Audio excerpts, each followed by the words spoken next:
आता वळत मुंबई पुण्यातील टॉप 9 वर। पालिकेने कबूतरखान्यांसाठी नागरिकांना त्रास होणार नाही अशी पर्यायी जागा उपलब्ध करून द्यावी, जैन समाजाची मुंबई पालिका आयुक्त भूषण गगराणींकडे मागणी। पर्यायी जागांबाबत न्यायालयाकडे माहिती सादर करणार गगराणींची माहिती। मुंबई बंदरातून जवाहरलाल नेहरू बंदरामध्ये बोटीने पोहोचता येणार।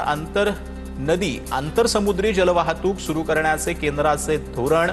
ड्रेजिंग कॉर्पोरेशन ऑफ इंडिया सोबत 1500 कोटींचा सामंजस्य करार।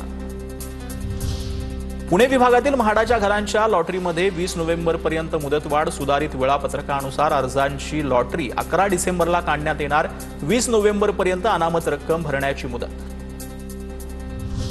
पुण्याच्या भोर तालुक्यातील वेळूमध्ये विषमुक्त नैसर्गिक शेतीला 18 देशातील विद्यार्थ्यांची भेट। शेतकरी गुलाब घुलेंकडून विद्यार्थ्यांना शेतातील नवनवीन प्रयोगाची माहिती।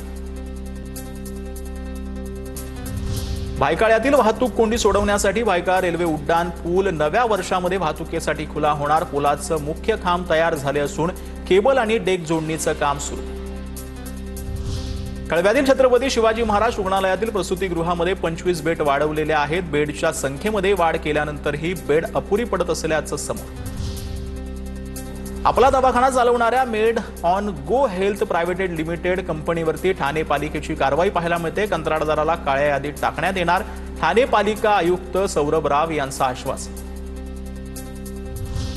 इंदापूरमध्ये राज्यातील पहिलं प्रगत मत्स्य महाविद्यालय होणार। या संदर्भात मंत्रालयात उपमुख्यमंत्री अजित पवारांच्या उपस्थितीत महत्त्वपूर्ण बैठक संपन्न। इंदापूर तालुक्याची मत्स्य संशोधन आणि प्रशिक्षणाचं राज्यस्तरीय केंद्र बनवण्याच्या दिशेने वाटचाल।